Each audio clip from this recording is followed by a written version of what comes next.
So my first question for you. Well, first, how are you doing? What's that? How are you doing? Oh, I'm great. Thank you. Yeah, I just had a great lunch in the cafeteria, student Oh cafeteria. yeah. Yeah, Yeah, I'm actually on campus now students too. there. Yeah, yeah. The food is good. The new Airmark, they're really eager to like have students there and like enjoy the food now. Good. That's good. Hopefully it stays that way. Yeah. Yeah. My first question for you.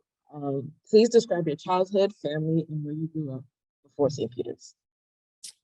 Oh, so okay. I grew up in a suburban town, suburban Westchester, which is just north of New York City, north of the Bronx, in a Mhm. town called Eastchester. And yeah, and it was probably a very typical suburban community in the 1950s and early 60s. Um, you know, Fairly homogeneous in the environment, which is kind of ironic as to where I found myself eventually. But uh, Totally opposite. yeah, so yeah, the actual town was half Italian American, and Mhm. the other half was Jewish American. So it was a very interesting town. It was a wonderful. It was a time in which young kids could be out and about on their own without parents being fearful, and we always had a blast running around throughout the town. So yeah, so um, yeah, little background. And anything you're not interested in, you just let me know. Of course Uh, not. I'm interested in all of what you have to say. okay. So my dad was an immigrant from Italy, came over when he was 9 years old. My mom was born here in the United States. My dad was trained as an accountant. In those days, not everybody got a CPA, so he never got a CPA, but he was an accountant and went on to, yeah, and went and got a job in the printing industry, which at that time was very vibrant, and eventually worked his way up to actually running some large printing companies. And so, yeah, so we had a really wonderful middle class lifestyle growing up. I have an older brother who is about 7 years older. He was the rebel in the family. And He yeah, didn't give you well, any space to do that. we needed somebody in the family. So he was very much an anti-war activist and did a lot of protesting. And I kind of observed that since I was 7 years younger. It was a little strange to me because I didn't quite always understand it all. But as I got older, I understood where he was coming from. So I think that was a source of a lot of family discussion between my dad, who was very more Republican conservative, and my brother, who was not so, obviously, just the The opposite. total opposite. Yeah, and I was kind of in between, and I Mm. would listen to the battles back and forth between the two of them. But I think the great thing it did for me was to sensitize me to politics. And so that kind of sparked my interest in political science when I eventually went to college. So that's my family. Yeah, I got to admit, it was a cool existence as a kid.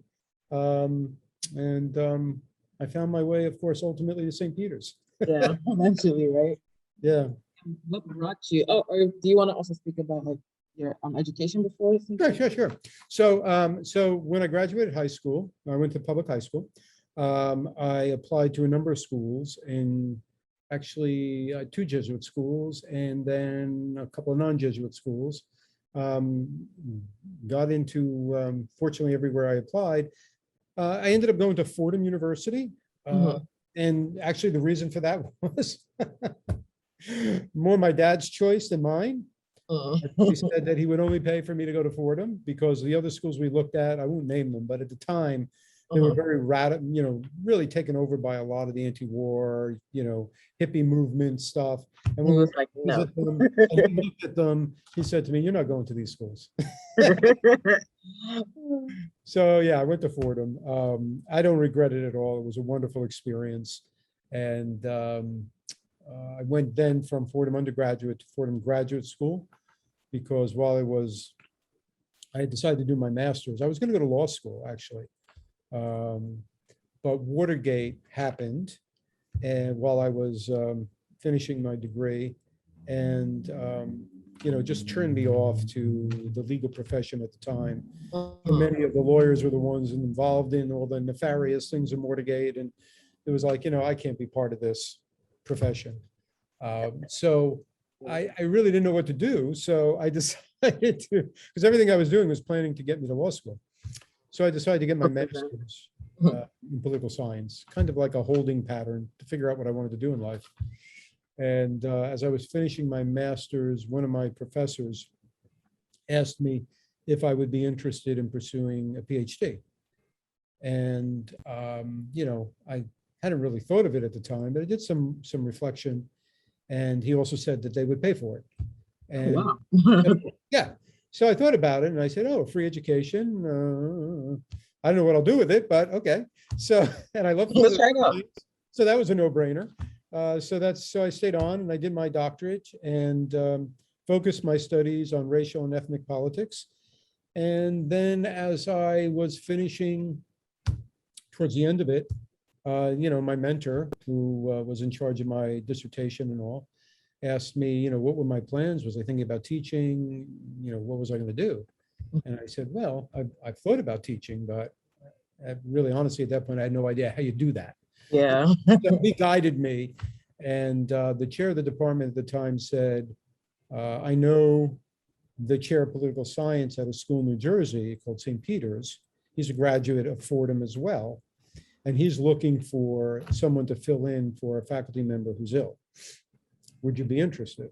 And I'm like, well, okay. We'll give it a shot, But the challenge was it was already like a month into the semester, and I was asked to take over 4 classes. And I really didn't You've know. never teach before. Yeah, I hadn't taught before, and these are classes I've never taught. Exactly. It was a crazy 2 weeks getting ready to pick up his materials and hit the ground running. But I got through it fine, and the students at that time were very understanding, and they gave me a pass, I think, the first semester. Yeah. So I ended up staying on the whole year while this faculty member recovered. And that was my introduction to St. Peter's.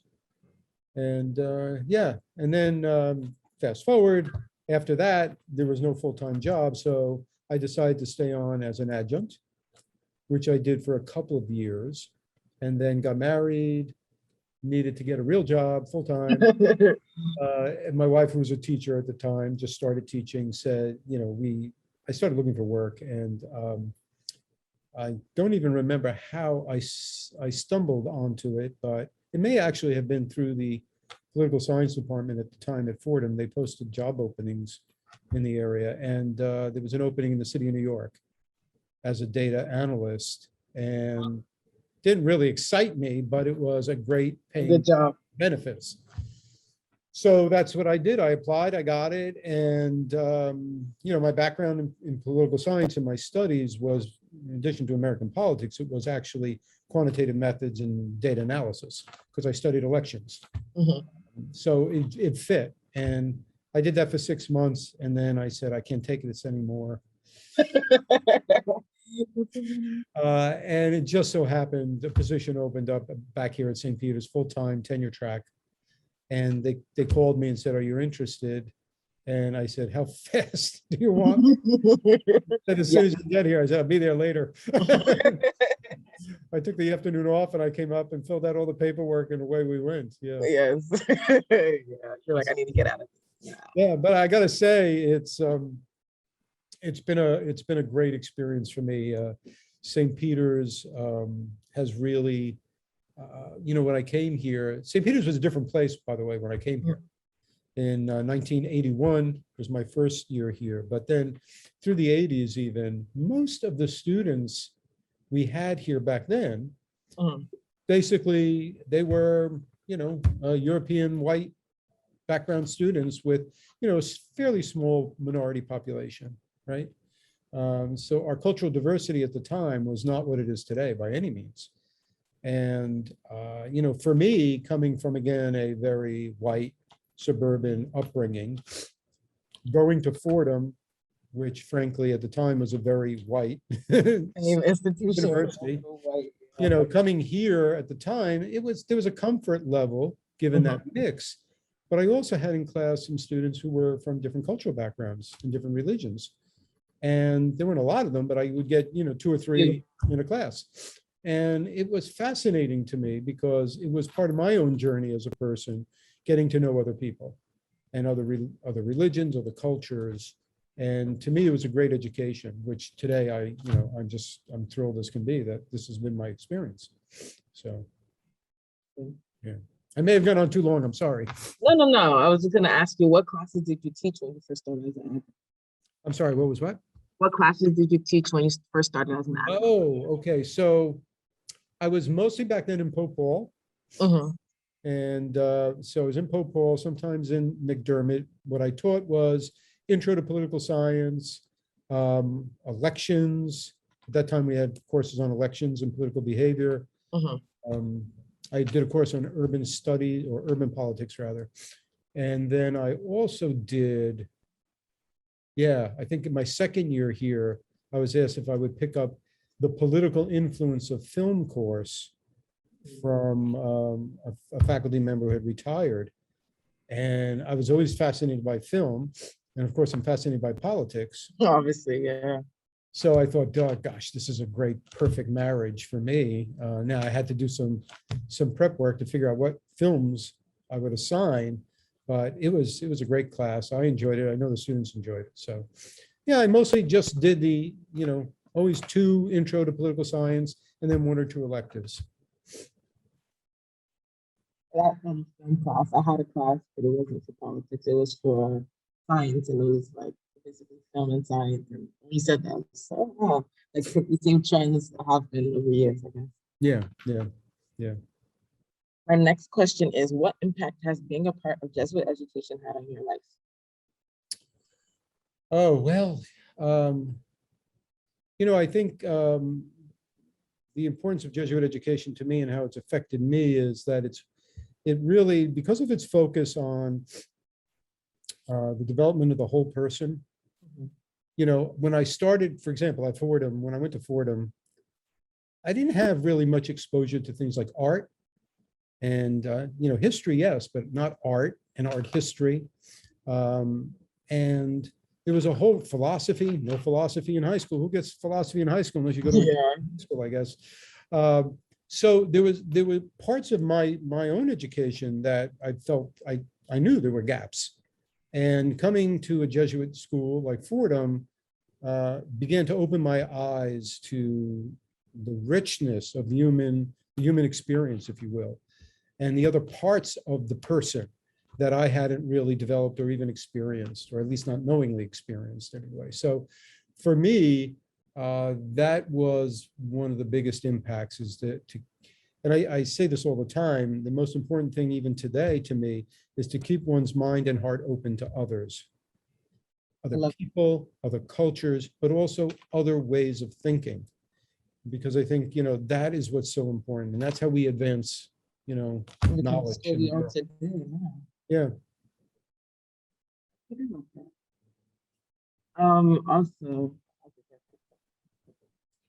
for my next question, I kind of like these into it. What larger societal issues have occurred during your time at St. Peter's?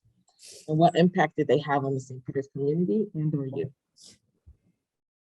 Well, gosh, I've seen so much. I'm starting to feel old. Well, so, I mean, one of the most memorable moments in my time at St. Peter's was 9/11. I was dean at the time. Back in those days, there was only one dean. We didn't have separate schools. So I was dean, and I had just parked my car in the parking lot, which no longer is there now. It's now the McMahon parking lot, McMahon student building. And I saw something at the corner of my eye, flying overhead, and somebody stopped their car and had their radio on, and the window was open. And they go, oh my God, oh my God. I'm like, what happened? What happened? And they said, a plane hit one of the towers at the World Trade Center. And so, at that point, everybody just assumed it was an accident, Yeah. And then a little while later, somebody said, oh, another plane hit the other tower. And it was at that point that I think it sunk into everybody. This was not, an accident. This was something else. And I just remember walking to my office, putting on the radio, listening to this. Everybody in the office was glued to either the radio or looking at the internet for news. And everybody was in like collective shock. And Imagine. yeah, so that was a really, it was traumatic, but it was also an amazing moment in how it brought the community together. Because maybe perhaps a little known piece of the story for lots of people today is we lost a lot of people in 9/11. We had students, we had alumni who died in the tower. My assistant, when I became provost, very shortly after that, lost her brother. He was a firefighter, and he died in the tower collapse. So it was really traumatic. And I think it did cause us all to kind of take a step back and kind of evaluate what's really important. And it was coming out of that moment, you know, it was a difficult time afterwards, because when it became clear, you know, who did that, there was a lot of anti-Muslim sentiment in the United States. And I remember going to my local deli that I used to go to, not here in Jersey City, but back in New York. And there was a sign, no Muslims. And I was like, oh, this is really getting out of control. And we started to see a lot of our Muslim students praying in the stairwells of buildings because they were afraid to pray anywhere public. So when they're in stairwells. And that's when I made a decision back then that we needed to do something about this. So we created a Muslim prayer space.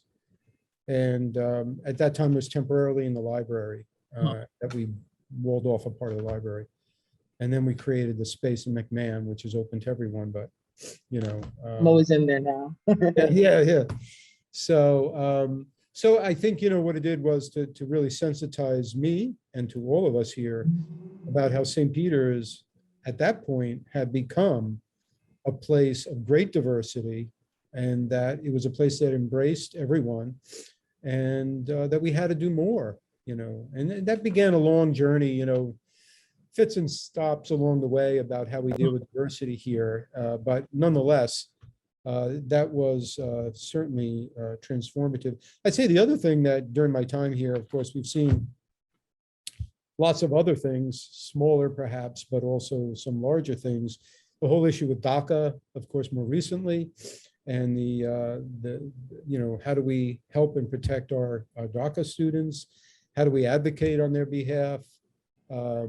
Certainly Black Lives Matter and the whole movement for racial justice.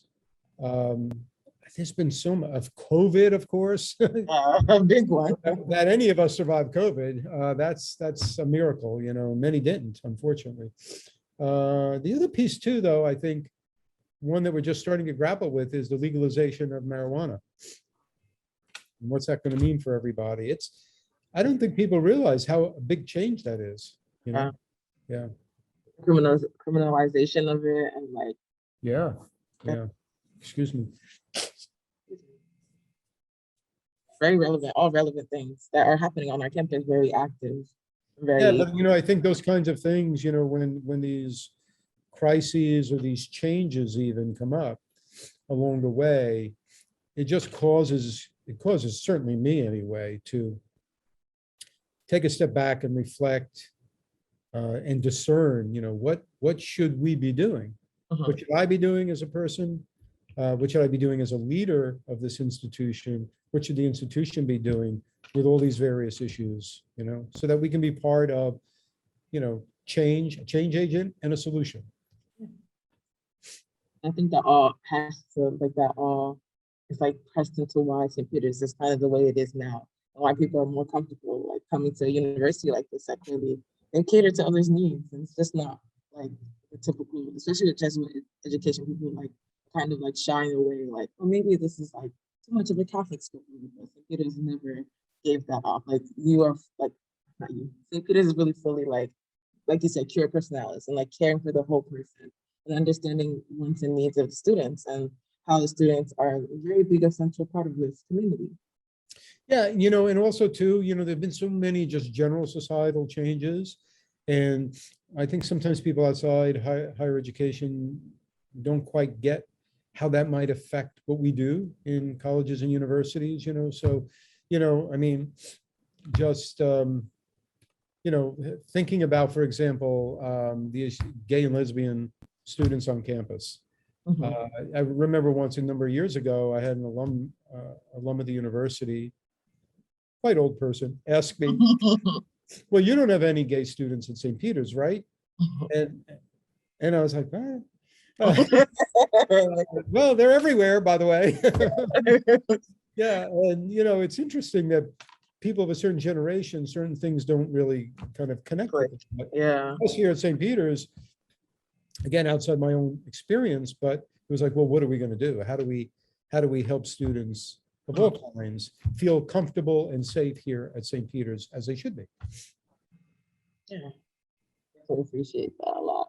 And that definitely, I work for the residence life office, and I definitely see that reflected in the way like we're doing our training, and in our training, like we're really like community based, especially this year, like bringing community back to campus, especially after the entire pandemic and like people being so separated. Like how can we Yeah. bring back together safely, but also for everybody to feel included and just enjoy their time here. Yeah, absolutely. Yeah. So, I mean, and I would say that, the university has very recently tried to up its game on dealing with diversity, equity, and inclusion here at the university.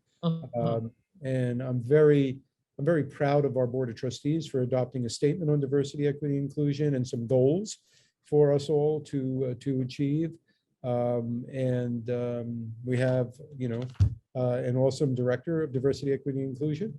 And so I mean, I not only hope for better things, great things, but I expect it as we go forward. So it's my goal to be a role model for how we handle diversity, equity, and inclusion in higher ed. And I definitely think it's already showing. Like other schools are just they're gonna start realizing St. Peter's is doing something right. We're not. Yeah, good. Yeah, I would love that. Yeah. My last question, officially on my list, but also have some other questions. Why is St. Peter's University an important institution of higher learning? No, why is it important? Well, because we do spectacular things with students who come from very different backgrounds than often is seen in higher education, to be honest. Some of them come from a lot of urban districts that haven't had all the advantages in life. And we take very seriously, I remember a statement by the general of the Society of Jesus, right? The head of the Jesuits, who once said, it's not how students are when they come into the school, it's how they are when they leave. It's the transformation process. And I think that's what we do really well here. The current personalis, personal care and attention that we give, the faculty really care about students, the staff really care about students. We're all here to help students achieve their goals and have the most opportunities ahead of them as they can when they leave here. And I think, other schools say they do some of that, right? But they don't do it with our student population, and they don't do it in one of the most diverse cities anyway in the entire country. Yeah. And do it successfully, by the way. Our graduation rates, our employment rates, all of those criteria really help us shine. And I think that's why we're important in that sense. Yeah. Thank you for that. Before you previously had spoken about provost and now obviously president, could you like walk me through a timeline of your time as a professor here or your involvement here? Could I do a timeline? Is that what you said? Yeah. Yeah. Oh yeah. So let's see. I started in 1981. Do you want me to kind of give you the date, what I did at those different dates, or just when I started and when? Oh no, like kind of like how or your process to becoming president now. Oh, that kind of thing. Okay, sure. Yeah. Sure. So, so in let's see, 2000, I became dean of the college. At that point, I had been a political science professor from 81, a few years on and off, part time and then full time. So from let's say 85 through 2000, full-time teaching, became chair of the Department of Political Science, professor, became dean in 2000. Was dean for 2 years until 2002, when I was asked to become academic vice president then. And then they added the title a few years later, provost. And I was doing that happily until through 2006. In 2006, actually on, it was, I guess, Christmas Day, I got the call that President Lochran, a Jesuit, had a tragic accident in his home and died.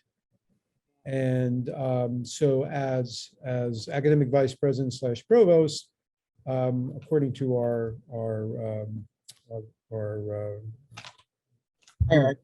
university rules, I guess I'll call it, I became, acting president.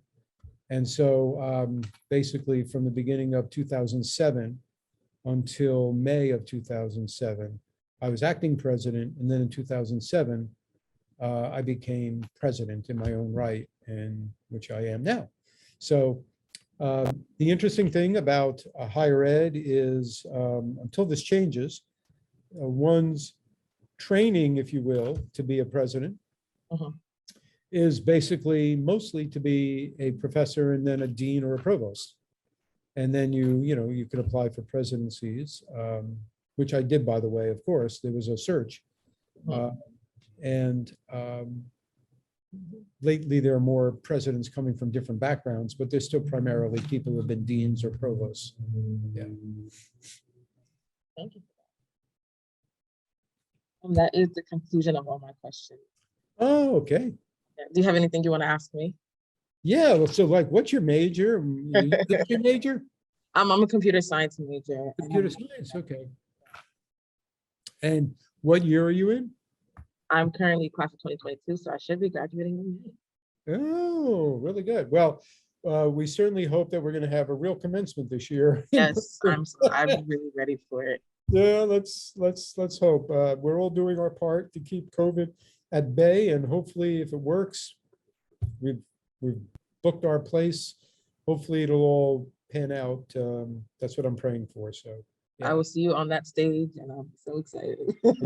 All right, I look forward to it. Well, thank you so much. No problem. Thank you for sharing all of this. Like, thank you for doing this too, because it's really important for us. I'm excited to see the end result of all of it too, and how we celebrate our 150th anniversary. Yeah. Okay. Thanks again. Yes, no problem. See you around campus. Yep, will do.